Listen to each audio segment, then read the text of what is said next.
إن الحمد لله نحمده ونستعينه ونستغفره ونعوذ بالله من شرور أنفسنا ومن سيئات أعمالنا من يهده الله فلا مضل له ومن يضلل فلا هادي له أشهد أن لا إله إلا الله وأشهد أن محمدا عبده ورسوله اللهم صل وسلم على نبينا محمد وعلى آله وأصحابه ومن تبعهم بإحسان إلى يوم الدين. فقال الله تبارك وتعالى في القرآن الكريم وهو أصدق القائلين يا أيها الذين آمنوا اتقوا الله حق تقاته ولا تموتن إلا وأنتم مسلمون. وقال أيضا في آية أخرى يا أيها الذين آمنوا اتقوا الله وقولوا قولا سديدا يصلح لكم أعمالكم ويغفر لكم ذنوبكم ومن يطع الله ورسوله فقد فاز فوزا عظيما. عباد الله أوصيني وإياكم بتقوى الله فقد فاز المتقون فلا تموتن إلا وأنتم مسلمون. أما بعد, jamaah salat Jumat Masjid Muttaqin yang dimuliakan dan dirahmati oleh Allah Subhanahu wa Ta'ala, mari kita mengawali khutbah ini dengan mengungkapkan qaulu alhamdulillahi rabbil alamin. Kita senantiasa mengungkapkan rasa syukur kepada Allah Subhanahu wa Ta'ala dengan membasahi lisan dengan mengucapkan kalimah thayyibah alhamdulillahi rabbil alamin. Kita bersyukur atas segala karunia nikmat yang Allah berikan kepada kita, mulai dari nikmat kesehatan, nikmat kesempatan, dan nikmat keimanan kepada Allah Azza wa Jal. Jamaah salat Jumat yang dimuliakan oleh Allah Subhanahu wa Ta'ala, Allah menyeru kepada kita semua, khususnya kepada hamba-hamba yang beriman, apakah imannya yang sedang menaik sangat tinggi, apakah imannya sedang-sedang saja, ataukah imannya sedang rendah, semua diseru oleh Allah Subhanahu wa Ta'ala. Ya ayyuhalladzina amanu idza nudiya lis-salati min yaumil jum'ati fas'au ila dzikrillahi wa dzarul bai'.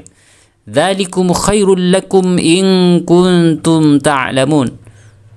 Hamba-hamba yang beriman kepada Allah, ketika dipanggil, ketika diseru untuk menunaikan salat, khususnya salat Jumat, idza nudiya lis-salati min yaumil jum'ah fas'au ila dzikrillah, maka segera merespon cepat, bergegas untuk langsung mengingat Allah Subhanahu wa Ta'ala. Dan alhamdulillah, kita bersyukur kepada Allah, semua jemaah sekalian dapat duduk tenang di masjid ini. Ini adalah tanda keimanan yang Allah karuniakan kepada kita sebagai hamba yang beriman kepada Allah Subhanahu wa Ta'ala. Dzalikum khairul lakum in kuntum ta'lamun. Itu semua adalah jauh lebih baik dari sekedar transaksi-transaksi duniawi berapapun nilainya. Karena ketika kita dipanggil untuk menunaikan sholat Jumat, kita dianjurkan untuk meninggalkan transaksi-transaksi duniawi. Karena itu dzalikum khairul lakum, itu jauh lebih baik bagi kita semua. In kuntum ta'lamun, jika kita semua mengetahui, kalian semua mengetahui bahwa ini adalah sesuatu karunia yang terbaik yang diberikan oleh Allah Subhanahu wa Ta'ala. Suatu ketika ada sebuah riwayat yang langsung tersambung dengan salah satu sahabat utama yang bernama Jabir bin Abdullah. Tiba-tiba datang serombongan para pedagang yang dipimpin langsung oleh Dihyah bin Halifah al-Kalbi, seorang pedagang yang sangat ternama, yang sangat terkenal di masanya. Rombongan dagang ini datang dari Syam menuju Madinah. yang saat itu Nabi SAW sedang menyampaikan khutbah kepada para sahabat dan semuanya menyimak dengan bersungguh-sungguh. Tiba-tiba datang kelompok dagang ini yang dipimpin oleh Dihyah bin Khalifah Al-Kalbi. Kelompok dagang ini membawa dagangan langka, membawa dagangan yang tidak ada di Madinah saat itu, apakah dalam bentuk makanan atau barang-barang dagangan yang sangat berharga, dan kemudian diberi diskon tinggi, diumumkan pada saat itu dengan menggunakan media musik Rabbana untuk menarik orang dapat berbelanja berbondong-bondong untuk merebut barang dagangan ini. Dan salah satu hal yang menarik adalah ketika barang dagangan ini diumumkan dengan hiburan-hiburan yang menarik, lalu kemudian dari sekian para sahabat yang menyimak khutbah yang disampaikan oleh Nabi Muhammad SAW, sebagian mereka tergiur, tertarik untuk memilih datang membeli perdagangan yang dibawa oleh kelompok dagang yang dari Syam ini. Jamaah salat Jumat yang dimuliakan oleh Allah Subhanahu wa taala. Sampai-sampai kata Nabi Muhammad SAW dalam sebuah riwayat, dengan ketertarikan terhadap barang dagangan yang ditawarkan oleh kelompok dagang yang dari Syam ini, dipimpin langsung oleh Dihyah bin Khalifah Al-Kalbi, kata Nabi, tinggal 12 orang yang dapat menyimak dan mendengar dengan baik khutbah yang disampaikan oleh Nabi Muhammad sallallahu alaihi wasallam.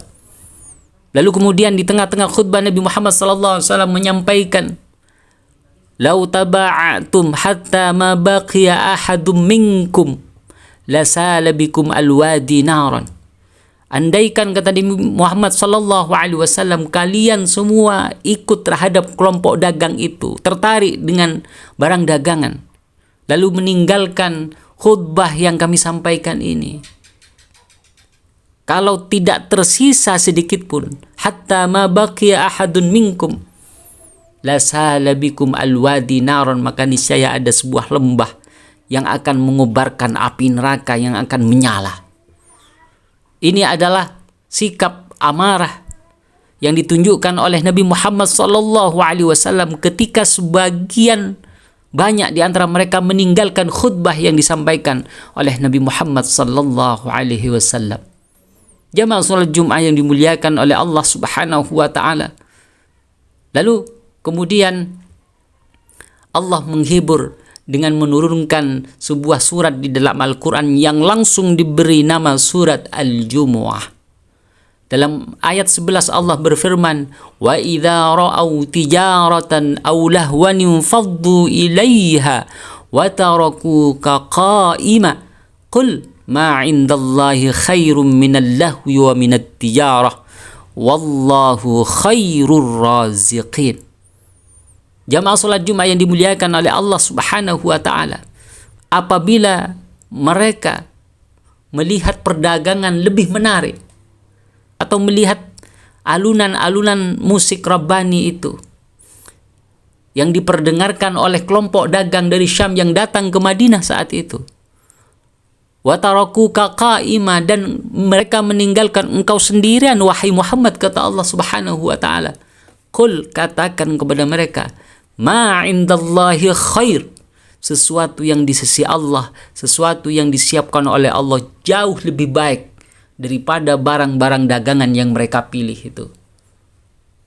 Khairun minal lahwi wa minat tijarah, lebih baik dari sekedar alunan musik yang menghibur mereka dan dari barang-barang dagangan yang berharga saat itu. Wallahu khairur raziqin, dan Allah lah zat sang pemberi rizki yang terbaik. Jamaah salat Jumat yang dimuliakan oleh Allah Subhanahu wa taala, para sahabat lalu kemudian penasaran, menelusuri apa rahasia di hari Jumat itu yang dimaksud dengan oleh firman Allah, ma indallahi khairun minal lahwi wa minat tijarah. Lalu kemudian ditemukan sebuah riwayat yang terhubung dengan sahabat Abu Hurairah, fihi sa'atun la yuwafiquha 'abdun muslimun yusalli wa sa'ala Allah 'azza wa jalla illa a'tah, bahwa rahasia di balik hari Jumat ini, kata Rasulullah sallallahu alaihi wasallam, ada waktu sekejap, sangat singkat sekali. Apabila hamba muslim menunaikan sholat dan memohon kepada Allah Subhanahu wa ta'ala, maka akan diijabah langsung oleh Allah Subhanahu wa ta'ala. Jamaah salat Jumat yang dimuliakan oleh Allah Subhanahu wa ta'ala, itulah rahasia di balik Jumat. Bukankah ketika orang mendapatkan rizki yang berlimpah, entah dengan perdagangan, dengan profesi yang digeluti, setinggi-tinggi atau sebanyak-banyaknya harta yang dimiliki, bukankah seseorang itu tetap butuh ketenangan, butuh kedamaian, butuh ketentraman, dan ingin tidak selalu berhadapan dengan gangguan-gangguan? Itulah sesuatu yang mahal yang diberikan oleh Allah, yang ditanamkan di dalam dada orang yang beriman kepada Allah Subhanahu wa ta'ala. Mudah-mudahan kita senantiasa dijadikan oleh Allah sebagai hamba yang terbaik yang dapat meningkatkan keimanan dan ketakwaan kepada Allah Subhanahu wa ta'ala. Barakallahu li wa lakum wa nafa'ani wa iyyakum bima fihi minal ayati wa dzikril hakim. Innahu huwal ghafurur rahim.